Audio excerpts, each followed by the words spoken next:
আসসালামু আলাইকুম। লক্ষ লক্ষ লোক আজকে এখানে হাজির হয়েছে। পথে ঢেউয়ের মতো লোক আসছে।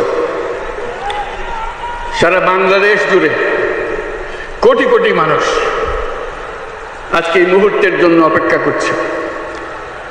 তারা তাকিয়ে আছে হাদির কথা শোনার জন্য। আজকে বিদেশে যারা আছে বাংলাদেশি, এই মুহূর্তে তারাও হাদির কথা জানতে চায়। প্রিয় ওসমান হাদি,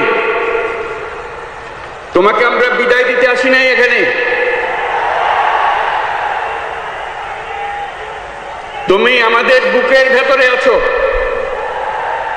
এবং চিরদিন বাংলাদেশ যতদিন আছে তুমি